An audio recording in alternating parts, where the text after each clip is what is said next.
Hi, everyone. Thanks for coming. I'm Sammy, and this is Drive It Like You Hacked It. This is basically a fun talk I've just been continuously working on and improving as I'm doing research in a couple of different areas. A couple really fun areas for me have been vehicles, radio, hardware, and we're going to focus a little bit on some of that stuff, which is really fun to me. We'll cover some web stuff as well and try to bring it all together in a fun way. So we all love Nicolas Cage, right? Yeah? Okay, I love Nicolas Cage. So I saw Gone in 60 Seconds. It's like one of my favorite movies. So I've spent my entire life trying to be like him. So as Gone in 60 Seconds happens, basically Nick Cage is going around stealing cars. I hope I didn't spoil that for anyone.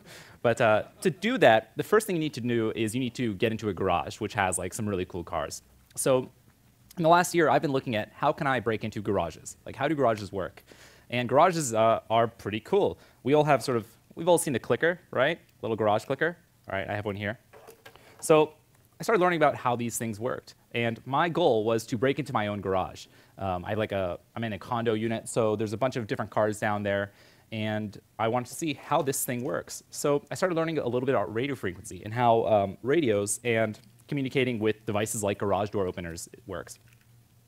So the first thing, we're going to basically go in depth here, and I'm going to show you how this stuff works. We'll actually do some live demonstrations. The first thing you do when learning about something with radio is there's something really cool.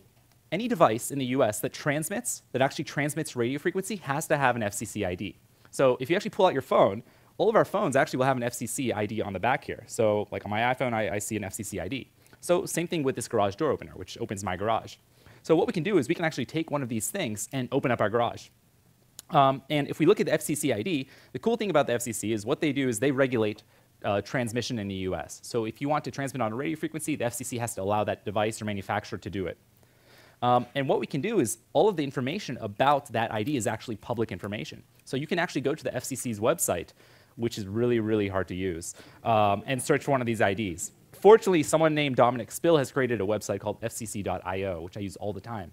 And basically on fcc.io, you can just type in the identifier back on either this garage door opener or your garage door itself or your phone. So if you actually pull out your phone and you can look up the FCC ID and you can learn all about what your phone transmits on. It's actually very cool.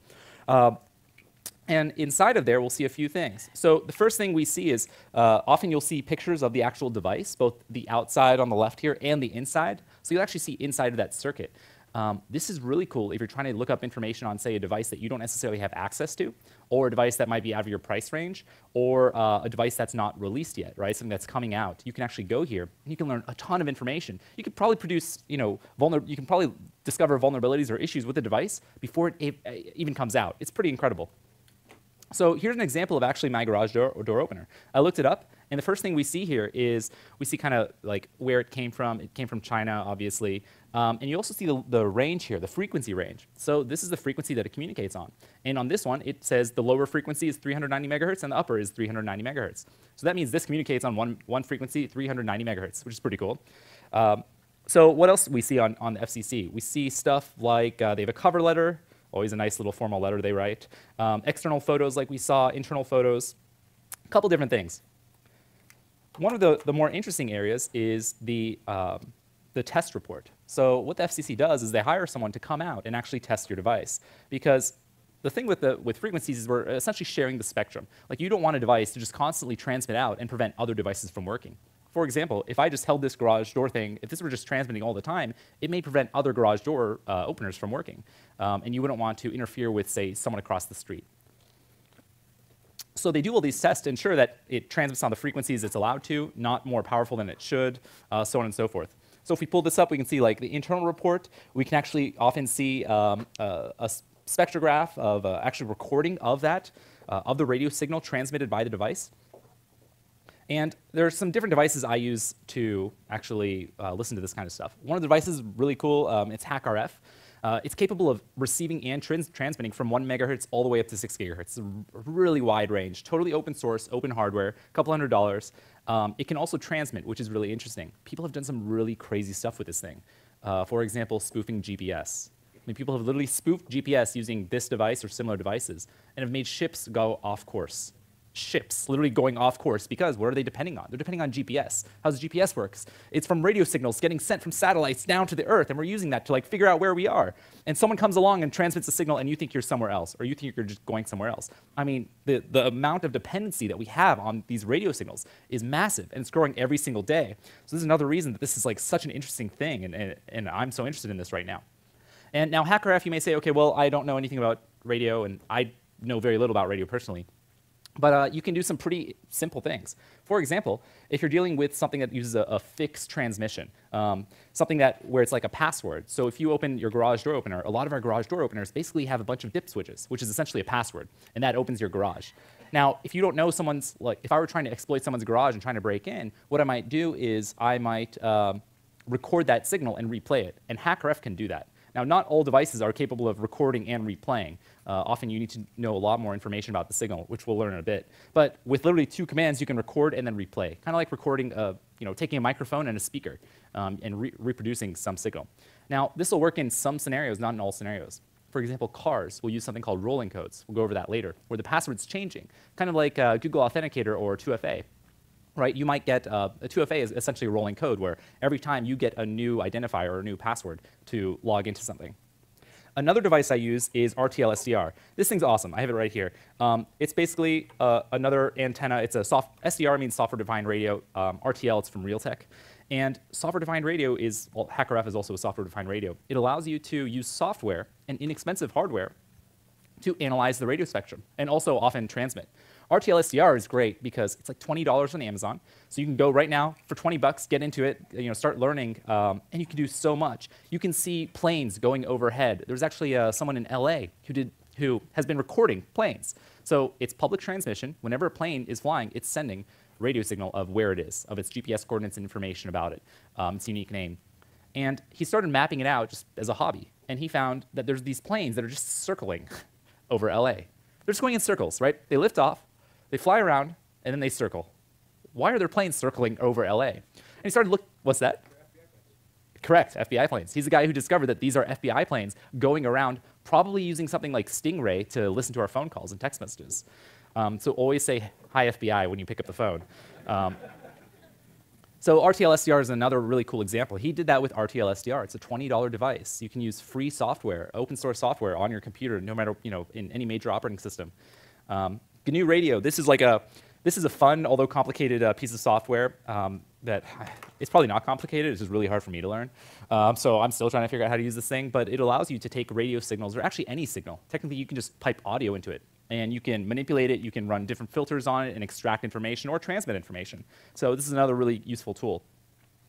GQRX, this is an awesome tool. We'll actually use this in a minute. I'll show you how it works. Basically, this allows us to see a waterfall view of the spectrum, of the radio spectrum. So we can say, all right, I want to see from 300 to 301 megahertz. I want to see everything that happens on there. This would allow you to make, let's say you have a device and you don't have the FCC ID. Or let's say you don't have access to a device. Let's say you're outside of something and you have a black box, or you know someone's driving up to their garage and they're about to hit a button, but you don't know what frequency their device is using. You can use this to essentially watch a waterfall of radio frequencies, and you will see when there is something with a high amplitude, when there is essentially a signal that's getting transmitted. It's really cool. This is for Linux and OS X only. If you're on Windows, you can also get SDR Sharp. It's another similar tool to do the same thing. Very cool. And the cool thing is, I mean, there are people out there, like on Reddit, there's a subreddit called RTL SDR, and you can actually go on there, and people are just looking at the spectrum because there's all these radio frequencies out there, and we have no idea what a lot of them are, right? A lot of these, this is something that's invisible, right? It's essentially invisible to us, and usually when there's something invisible, like, people just assume it's secure because we can't see it, we don't know how it works. And more people are now playing in this area and researching and trying to find what are all these invisible signals. And a lot of it lacks security. I mean, it's really interesting, some of the stuff that's coming out of here. RTL FM, this is like a command line tool that allows you to record signals with the RTL SDR. So these are some of the tools that I use. The presentation will be available online, so if you guys want to grab it and do any research in here, you'll have access to all of that. So let's go back to this FCC report. There are 3 things I usually look at when I'm looking at an FCC report for a device. Internal photos, because that allows me to see inside. If I can see inside, I might be able to make out the chip that's being used. If I look at the chip, I can probably look up data sheets available for that chip, and I can learn all about what the chip is doing, the frequency it communicates on, the modulation, all sorts of information about it. I can look at the test report as well, and the test report will often provide some useful information, such as what frequencies it uses, perhaps what modulation, and then also the user manual. There's always like incredible pieces of information in user manuals that I find. A friend of mine was at Coachella, and he's like, "Yeah, I came back to my car and all my windows were down." And I was like, "Was anything stolen?" He's like, "No, luckily." I'm like, "Well, so." It's like someone broke into my car and didn't take anything. I was like, that seems weird. So I looked up the FCC ID. I was like, maybe someone hacked his device, his like radio thing, or his car key. And I looked it up, and I looked at the user manual, and it's just a section of how the car key operates and everything about the car key. And apparently, if you hold one of the buttons down for enough seconds, all of your windows just roll down. I haven't told him. I'm going to use it against him. So here's an example of a test report from my garage door opener. We can see something called the frequency is 390 megahertz. We see the modulation type is ASK or ASK. We'll go over that in a second here, and a couple other things about the device. So let's talk about modulation a little bit. Who here has listened to the radio? Okay, cool. Younger people may not know what that is. It's like Spotify. So we now have things. There's different types of modulation. It's basically how we encode data in a signal. There's ASK, which is amplitude shift keying. There's FSK, frequency shift keying, and PSK, phase shift keying. These are common modulation schemes that are used. Now, these are specifically for digital data, when you're trying to communicate digital information over the radio spectrum. Now, ASK is actually a type of amplitude modulation. Amplitude modulation is AM. It's literally AM radio. When you listen to your radio is taking the radio spectrum at whatever frequency you're listening to, say 200 kilohertz, and the amplitude, which is essentially, if you're listening to, let's say, a sound file, right? The amplitude is the volume. It's essentially how strong that volume is. The amplitude defines what kind of sound you're hearing, or what frequency the sound is at. Frequency shift keying is frequency modulation, or FM. So FM radio, when you listen to 102.7, you're actually listening to 102.7 megahertz. And we can use that, we can see that in RTL SDR. And the frequency is actually not 102.7, it's actually a range. So it's actually more like 102.5 to 102.9, and the frequency changes depending on where, what that frequency should be. So in something like RTL SDR, we can also, if we don't know what a device is transmitting, we can look at it here. And on the left, we see that there's kind of like two signals coming whenever I hit a button. So that's probably something called 2FSK, or frequency shift keying, where the frequency is changing. And because it's digital, it's just ones or zeros. So left or right means 1 or 0. And then on the right, we have ASK, which is amplitude shift keying, where it's just either there's a signal or there's not a signal, which represents a 1 or a 0. So why don't we actually see what this looks like? I am going to open GQRX, and I'm going to use this RTL SDR just so we can take a quick look. Let's see if this works here. All right, so awesome. So we can see here I'm at 300 megahertz, which is what this garage door opener is at. And whenever I press, we can see data.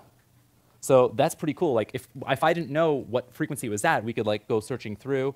We could go to, let's say, here we have actual stations, right? So I'm at 100 megahertz now. So we can actually see FM radio stations. And I could actually demodulate this data. I don't know, let's see if that even works. Demod.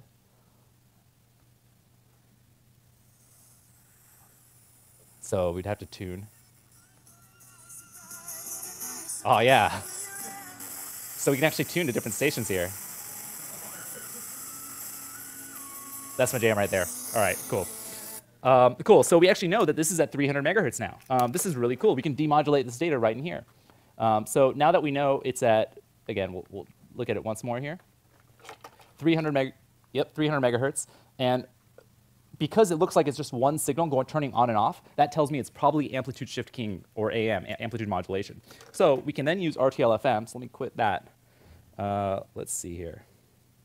Find my windows. All right, so, I mean, that's going to be hard to see, but here, I'll just record it first. So I'll say RTL 300 test.wave. I'll press this once or twice. Great, Control-C. And what this actually does is this produces an audio file, a WAV file that we can then inspect. So I'm going to pull this up in Audacity, a free audio tool. Let me find the file here, and I will throw this in here. All right, cool. So this is Audacity. So here we can see I hit it twice. I hit it once here and then once here. So let's take a look at what this signal actually looks like. Zoom in. It looks like it's a repeating signal. It looks like the same information. Now, who has opened one of these garage doors and had to like set the dip switches? Have you had to do that? All right, so we've seen those. Usually it's like 10 or 12 dip switches. So let's zoom in. Can you guess what these relate to? So if I open mine right here, this thing is impossible to open. All right, now I got it. I'll tell you what I have here. I have on and off dip switches. Mine is on, off, on. Let's just zoom in so we can see if there's any correlation at all. On, off, on, off, on, off, off, off, off. So basically, we're seeing amplitude. We're actually seeing a signal. In this case, it looks like a long signal followed by nothing. Long is a 1, and a short signal followed by nothing is a 0. So literally, just by using this $20 device, I've recorded, and I now know the code to my garage door. You could go around like recording code, like just like in Gone in 60 Seconds, right? They go up to the garage, they use their little device, which probably didn't exist, and they are able to record the code. Like, that's so interesting. All right, so let's go back to, oh man, I can't see anything. All right. I like where he's going with that. All right, let's see if I can figure out how to open. Oh, I can't, I'm not mirroring here. Show all windows? Oh, man. Enhance. All right. Back to the slideshow. OK, cool. So we just saw GQRX, and we saw this, right? So we actually analyzed that signal. We saw it was just a repeating signal. It repeats a bunch of times because amplitude shift keying, like if you've ever listened to AM, the audio sucks, audio quality sucks. It's very easy to, it's the most inexpensive way to transmit information, but it's also the most prone to interference, people sniffing. You can really sniff anything though. So someone had a good suggestion. What if we brute force that? How long would it take? Well, if we take a look at these different garage doors, there's a couple different things. Some are 8 bits, some are 10 bits, 12 bits, right? There's just on and off. So I recorded this one, and it looked like it was 2 milliseconds per bit with a 2 millisecond delay for each bit. And it sent 5 signals per transmission minimum. So if we calculate that for all the possible garage doors that I've looked at that use fixed codes, it looks like it would take about 29 and a half minutes to brute force. So basically 30 minutes to brute force someone's garage, which is pretty insane. So I was looking at this, and I was like, well, can I do this a little faster? Because I have stuff to do. I can't just sit outside of people's homes 30 minutes and do this. And I was looking, and I saw, OK, well, if it's repeating the signal, what if we stop repeating the signal? Like, it's repeating just so that it can be more successful. But for the most part, we're not going to have interference. So if we actually take out the repetition, we can actually reduce it to 6 minutes to brute force any fixed code garage. That's pretty cool. But looking at this further, I saw that there was basically this massive period of wait, of delay between every time it sends a signal. So I was curious, what if I took out that delay, where it's sending one signal followed by, like one password followed by another password, instead of a delay in between them, what if I just sent password, password, password, password? And that worked. It opened my garage. So that reduced it down to 3 minutes to open any fixed code garage. And then I was thinking, how does it know where one password begins and one password ends? What if it's using something called a bit shift register? Now, a bit shift register is basically a register where you pull in data 1 bit at a time. And as it's essentially, it performs a test. Let's say it's a 4-bit register. It looks at the 4 bits, and it performs a test. Is this the correct 4-bit? If not, it then takes 1 bit off, pops one off, and then shifts one in.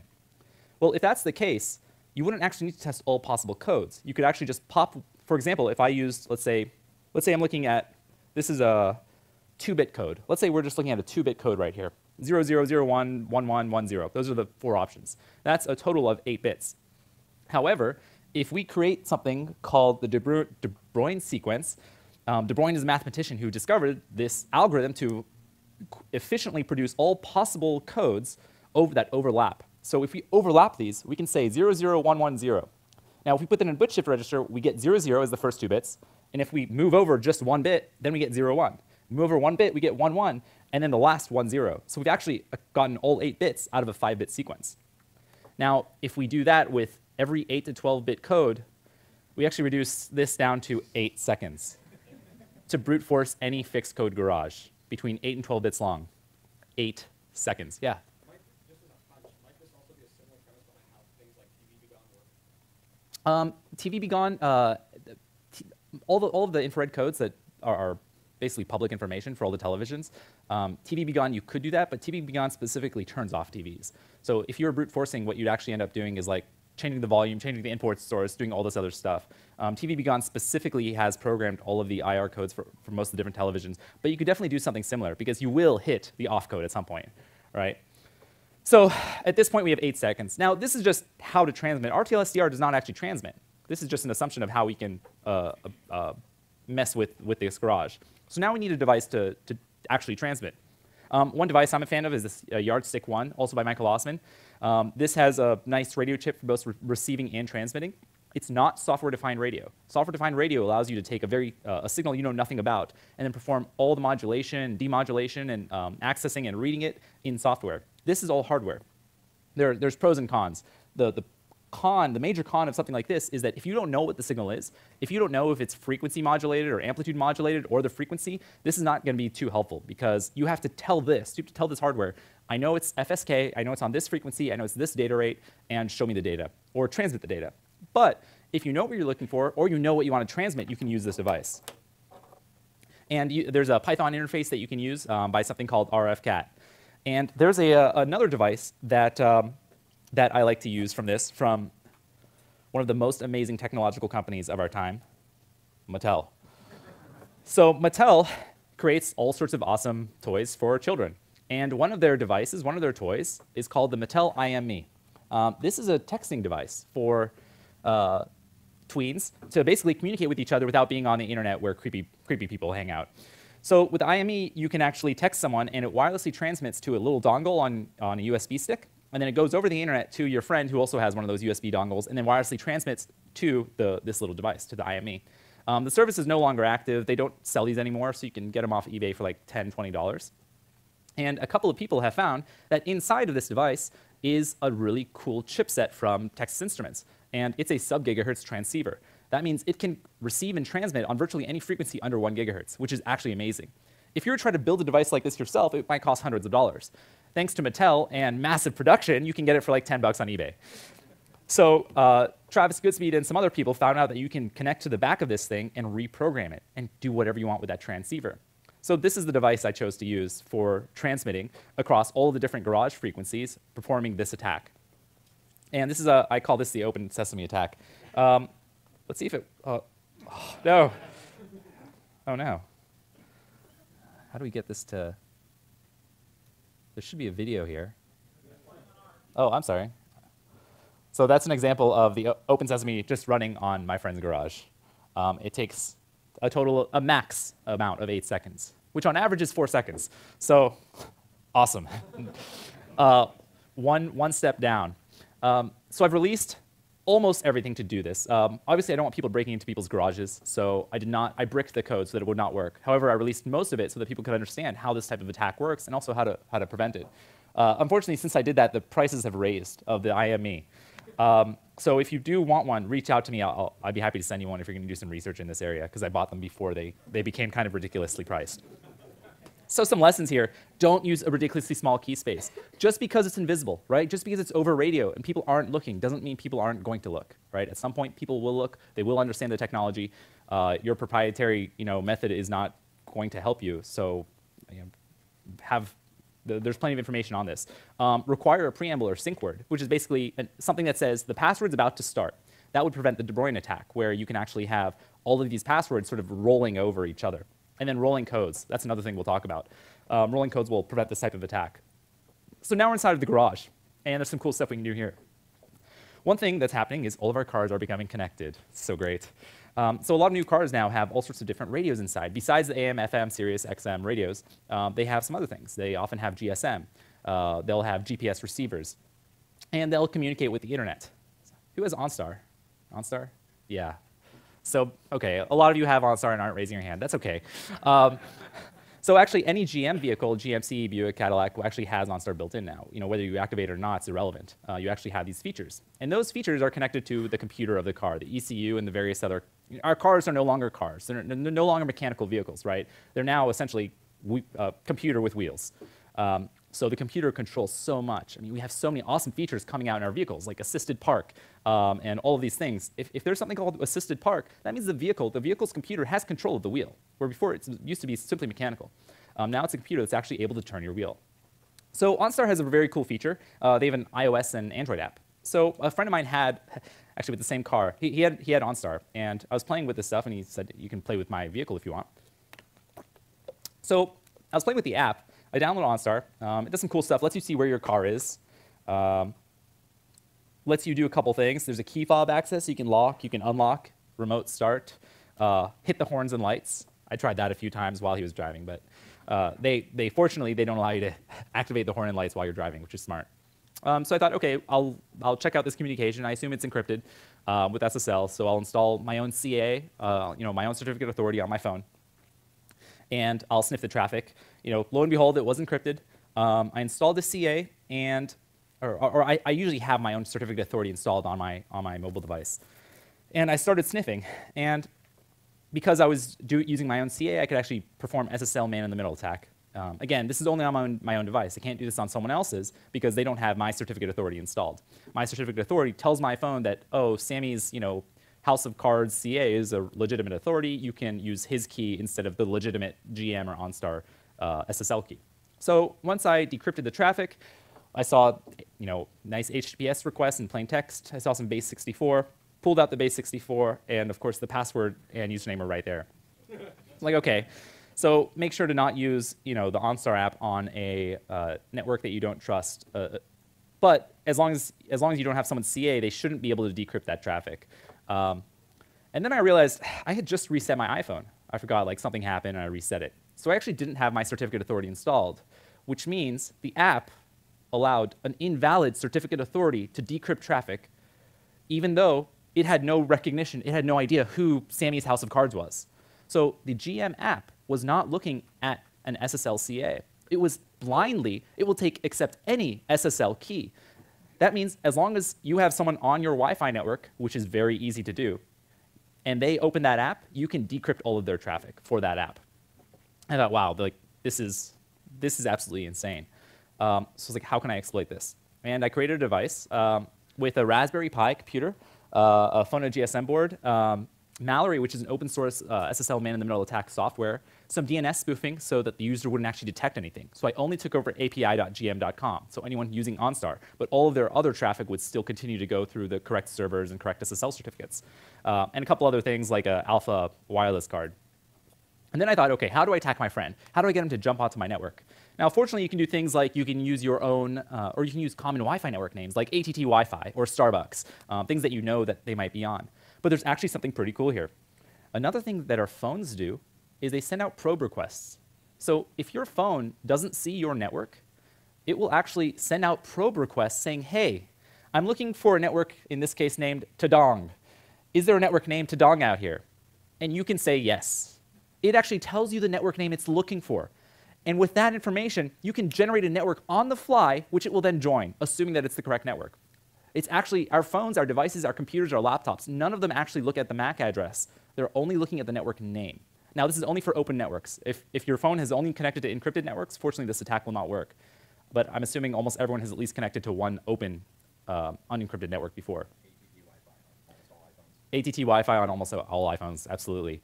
Netgear links this. I mean, you can, and the cool thing is you can just launch all of them, right? So if you come near my house, you may actually just see like 10 different network names for all the common ones. So with under $100, we have a little device that I threw under my friend's car and was able to, at some point, let's see, OwnStar. Yes, this is an app called OwnStar now. So here I am. And once I acquired his credentials, I was then able to unlock his car, remote start it, and basically do anything to his car at that point.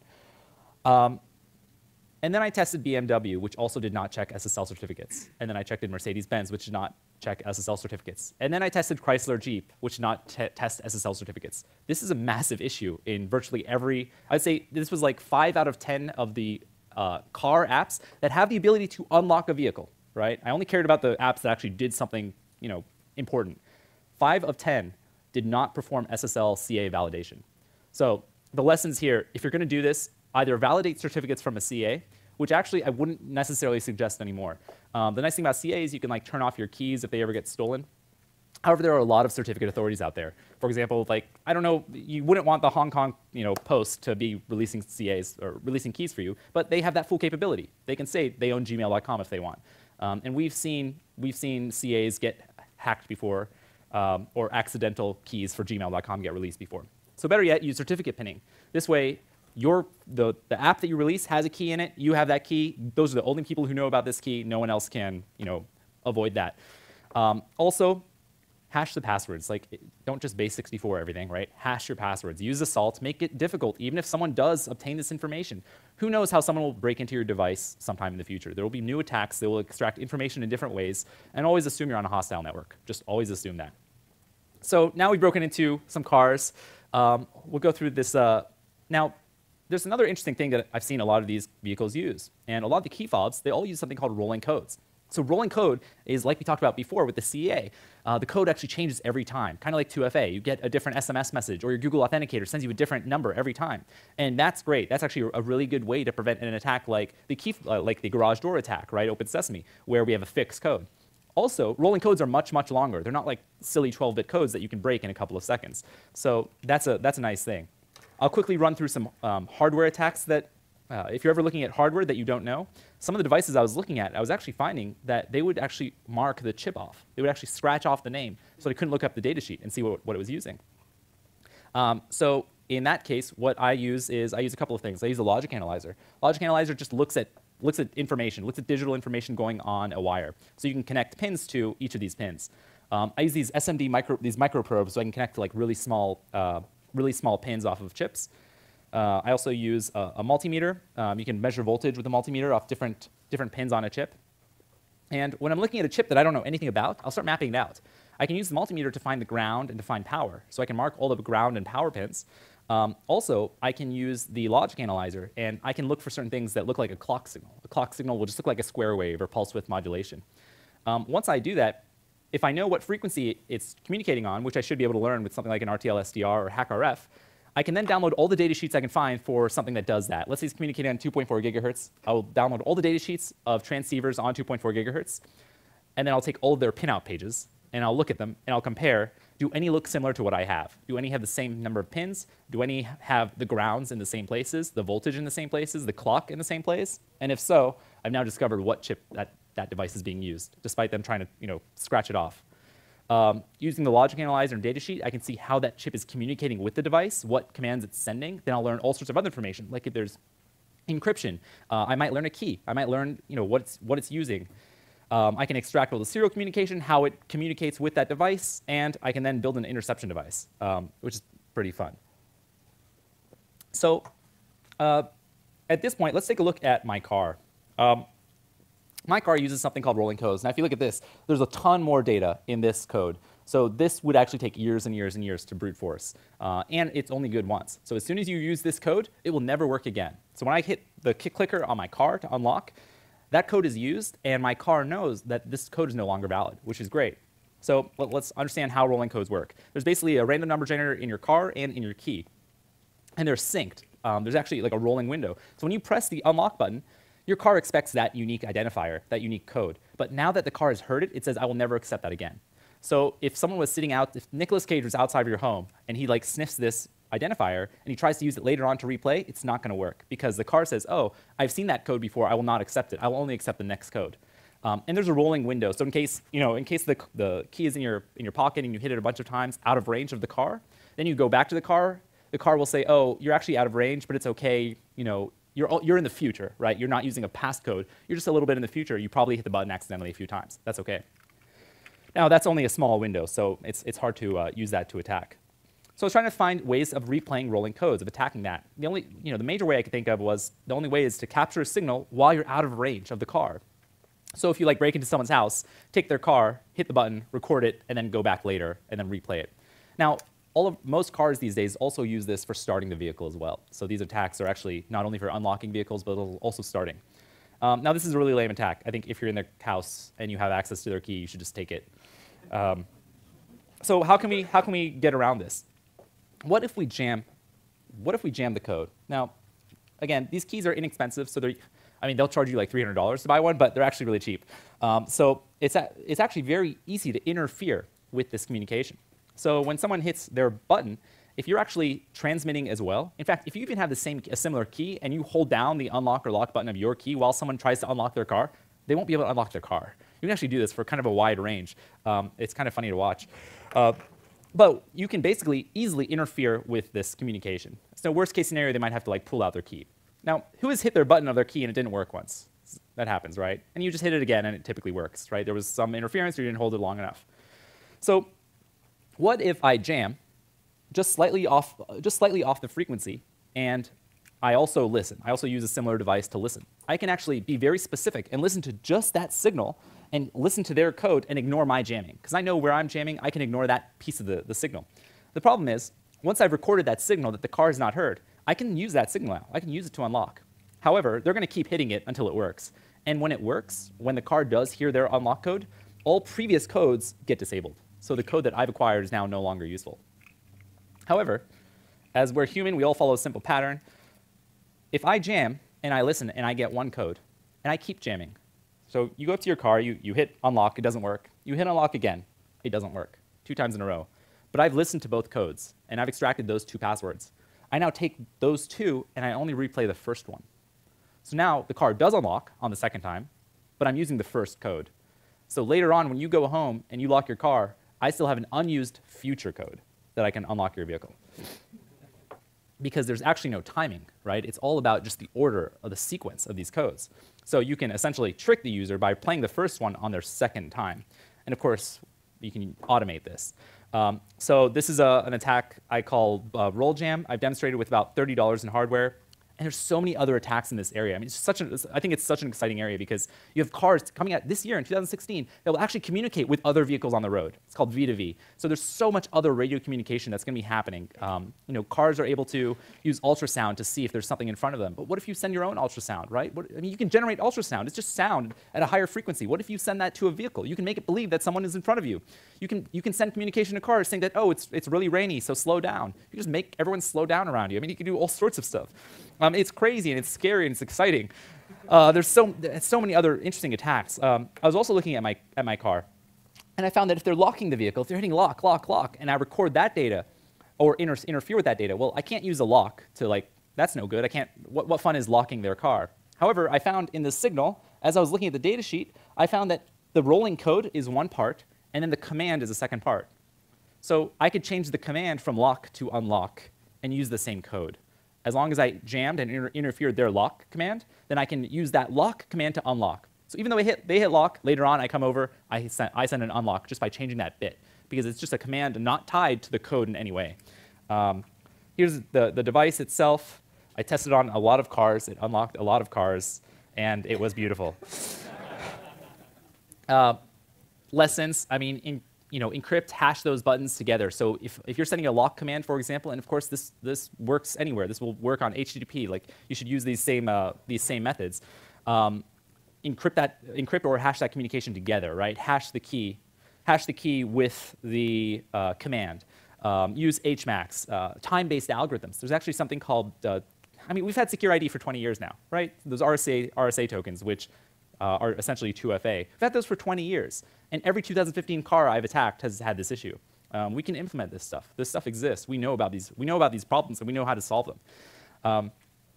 Also, you can do challenge response with transceivers rather than just cheap receivers. So there are ways of fixing this. And that's about it. That's what I have for you. Thanks so much for coming. I hope you guys enjoyed it, and happy to take any questions.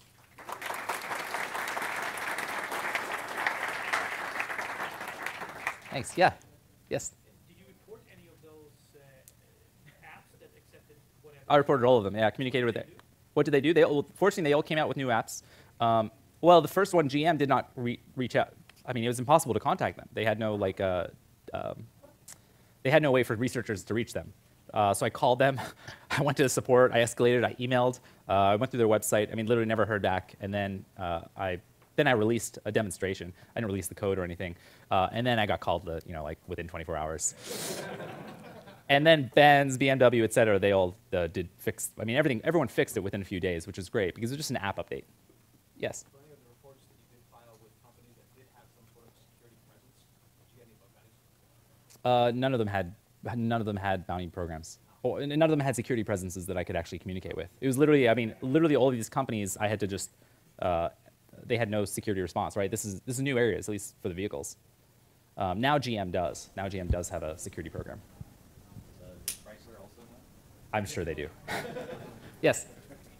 If you use, like, you record a code earlier in the day, it's useless the next day, but they'll use a future code and expire all the previous ones. Correct. So then how is it that you recorded 2 codes from the jam, and then you let them unlock their car, and then you still had a code? Because, so this is the device. I have actually a new device I've created that's smaller and cheaper. This is $30, and you put it under their car. So it always has the next code. Oh, I see. Yeah. So you just, it literally, they have to press the button twice every time. And we adapt pretty quickly. We just get used to it, right? Now you just hit it twice. Like, works the second time every time.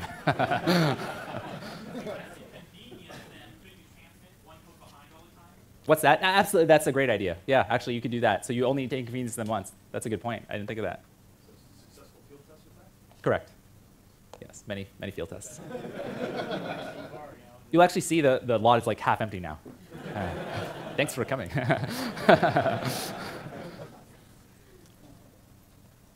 Any other questions? Yes? Did you look at all, or you talk about the most frequently used method that I've heard of for breaking a car is the amplification method? Sure. The proximity of the key? Yeah, I mean, the amplification attack is really interesting, right? A lot of us have keys that we keep in our vehicle, or we keep in our pocket, and we can go up to our car, pull the door, and it'll send a signal out that our key detects, and then it will perform a challenge response back. Right, and for starting the car, it actually uses the signal strength, so it knows that you're in the car. So if the signal strength is too low, it says, oh, you're outside of the car, I'm not going to start the vehicle. You have to be inside the car. But as you say, you can perform an amplification attack, where you actually, let's say you have 2 people, right, and you go up to the car, you pull the door, it sends the signal, your device amplifies that signal or sends it wirelessly somewhere else. That gets retransmitted near the door or near the person's car key in a restaurant or outside of their house, and yeah, you can then unlock and start their vehicle and drive away. And vehicles cannot stop if they detect the key is no longer in the car. It would be too dangerous, right? If you're on the freeway or something, what happens? So the car will continue to go, and you take it to your chop shop. Yes? Have you found whether or not these challenge response protocols use the mechanism to detect proximity based on the timing of the response? Like, if you're doing this relay attack, it's going to take longer than the direct. That's correct. All of them do have some amount of timing, but it's lax enough that you can perform the attack in every case that I've seen. Yes? There's excellent research from Zurich on timing attacks and delay and stuff if you're interested in the details. Yes? Were there any vehicles you had the opportunity to test that you weren't able to get something like this working on? No. I know. Yeah, I mean, they're all, you know, vehicles, they're all using some of the same chipsets from the same companies, so it's all the same attacks. Yeah? So where do you think this goes? I mean, these protocols are pathetic, right? Mhm. Like, 30 years ago. Yeah. Protocol. So do you think eventually we get to, sort of fully authenticated SSL kind of communications? Absolutely. You know, I mean, I feel like this is, you know, I think we were talking about it earlier, like this is the web 10 years ago, right? 10, 15 years ago, everything had XSS, everything had SQLi, everything had RFI. Now, most things have XSS and SQLi and RFI. So I think in another 10 years, hopefully we'll have a lot more hardware and radio security. I hope so. Yeah, I suspect we will. Yeah. Wasn't that one of the fixes at BMW? Was that report from you in terms of being able to intercept and send text messages to BMWs, or was that a different one? That was someone else. Yeah. Yes. Is there a related question? Do you have any insight of why this happens? Like, where did the company find it? Like, where I work, design garage. What security people? Yeah, what's that? No, seriously, I don't think they have security people. So they don't, right? I think that's a new thing, right? Yes. I learned something really cool at scale this weekend, is that Volkswagen and other cars use Linux. So if you have a VIN, apparently you can ask them for the source code. Oh, interesting. Wow, I didn't know that. That's very cool. Just so you know, that could that be good or could be bad, depending on how you look at it. Awesome. Yeah. Okay, well, thanks so much, everyone.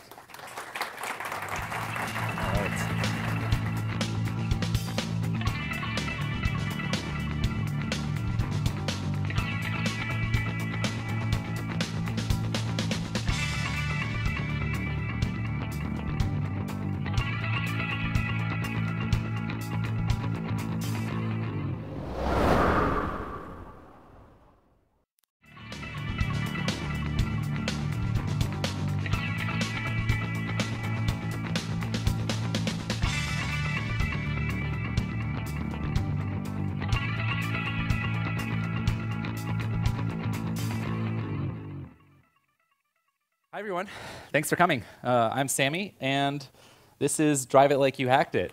This is basically a fun talk I've just been continuously working on and improving as I'm doing research in a couple of different areas. A couple really fun areas for me have been vehicles, radio, hardware, and we're going to focus a little bit on some of that stuff, which is really fun to me. We'll cover some web stuff as well and try to bring it all together in a fun way. So we all love Nicolas Cage, right? Yeah? Okay, I love Nicolas Cage. So I saw Gone in 60 Seconds. It's like one of my favorite movies. So I've spent my entire life trying to be like him.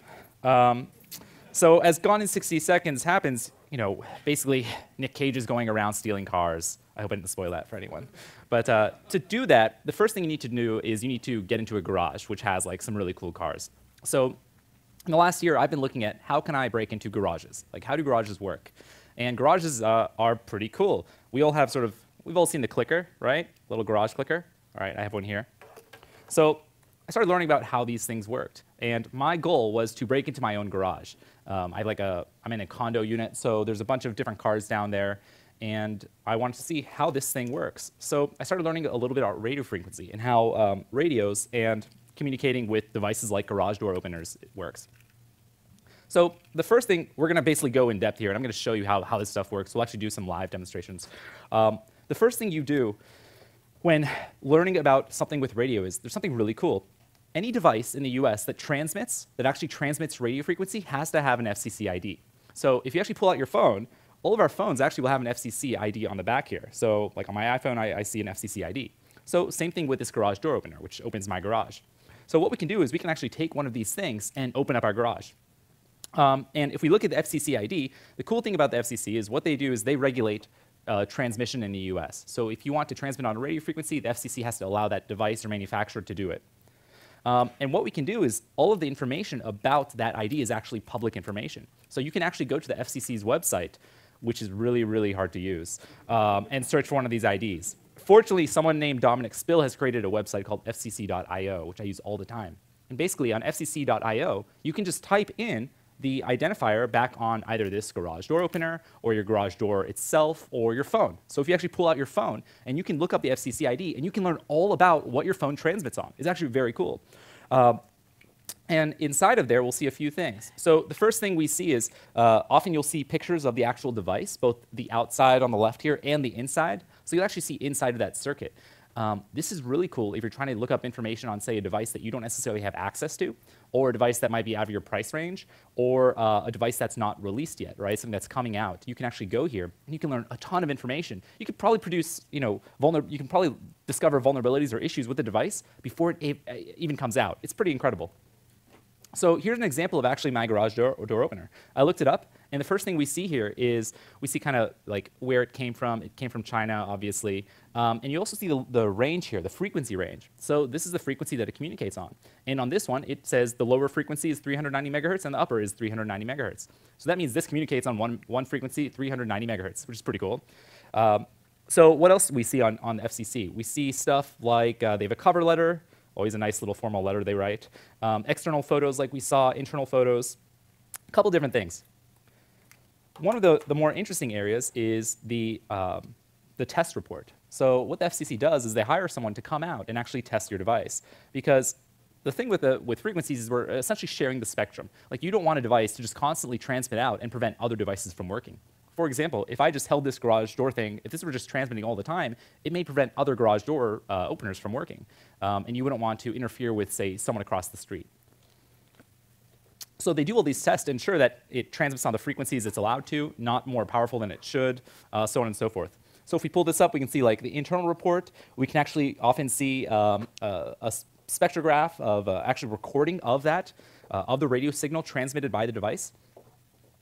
And there's some different devices I use to actually listen to this kind of stuff. One of the devices is really cool. It's HackRF. It's capable of receiving and transmitting from 1 megahertz all the way up to 6 gigahertz. A really wide range, totally open source, open hardware, a couple $100. It can also transmit, which is really interesting. People have done some really crazy stuff with this thing. For example, spoofing GPS. I mean, people have literally spoofed GPS using this device or similar devices and have made ships go off course. ships literally going off course because what are they depending on? They're depending on GPS. How does GPS works? It's from radio signals getting sent from satellites down to the Earth, and we're using that to like figure out where we are. And someone comes along and transmits a signal, and you think you're somewhere else, or you think you're just going somewhere else. I mean, the amount of dependency that we have on these radio signals is massive, and it's growing every single day. So this is another reason that this is like such an interesting thing, and I'm so interested in this right now. And now HackerF, you may say, okay, well, I don't know anything about radio, and I know very little about radio personally. But you can do some pretty simple things. For example, if you're dealing with something that uses a fixed transmission, something where it's like a password. So if you open your garage door opener, a lot of our garage door openers basically have a bunch of dip switches, which is essentially a password, and that opens your garage. Now, if you don't know someone's, like, if I were trying to exploit someone's garage and trying to break in, what I might do is I might record that signal and replay it, and HackerF can do that. Now, not all devices are capable of recording and replaying. Often you need to know a lot more information about the signal, which we'll learn in a bit. But with literally 2 commands, you can record and then replay, kind of like recording, taking a microphone and a speaker and reproducing some signal. Now, this will work in some scenarios, not in all scenarios. For example, cars will use something called rolling codes. We'll go over that later, where the password's changing, kind of like Google Authenticator or 2FA. Right, you might get a 2FA is essentially a rolling code where every time you get a new identifier or a new password to log into something. Another device I use is RTL SDR. This thing's awesome. I have it right here.